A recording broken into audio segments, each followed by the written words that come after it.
এ যদি এক মহিলা আর এক মহিলা সহ্য করতে পারতো, আল্লাহ সাইডে বিয়ে করতে কইছে, এই বেটা করুক না। বেটার বিসি রে পাথরের উপর এমনি শেষ দিয়ে কথা কন না কেন? আল্লাহ কইছে সাইডে, একটাও জীবনে মাইনে নিতে পারে না। কথা কন না, এক বিল্ডিংও থাকতে দেয় না।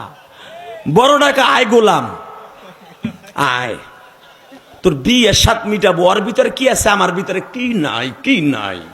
এই মহিলা প্যান্ডেল এখানে কেউ দিছে কি লেগে? এই জাত তিনজন এক জায়গায় বলে জীবনে ঠিক থাকতে পারবো না। 1000 পুরুষ এক জায়গায় বইছে অশ্বনবার 3 বিড়ি বইয়া, কিরে তোর জামাইটা বাড়াইছিল, তোর জামাই না কি রোগ হয়েছিল, এটা ভালো হয়েছে? কথা কর না কেন? আর অগ জায়গা লাগে বেশি। এক মহিলা আর এক মহিলার আডুর লাগালে সইরাবো দেখ না, সেগায় বসে কি মানে এক মহিলা আর এক মহিলার জীবনও সহ্য করতে পারে না, ওর জাতি এরকম। কথা কর না কেন?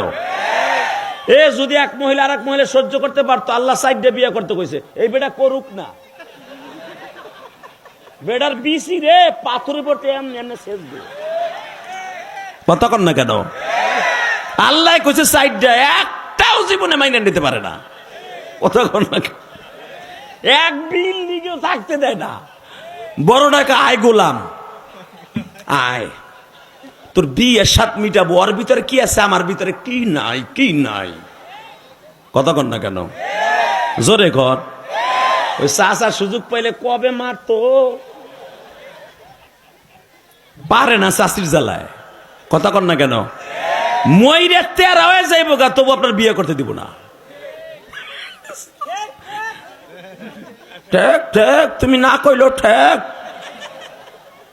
লিল্লাহে তাকবীর, আল্লাহু আকবার জোরে বলেন।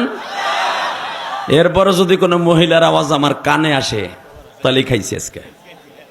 আল্লাহ কবুল করে, জোর কানা আমিন। দাদা ভাই যারা দাঁড়ায় আছেন, আপনাকে পায়ে হাত দিয়ে বলছি, আপনার সন্তান মানুষ হবে, বসেন।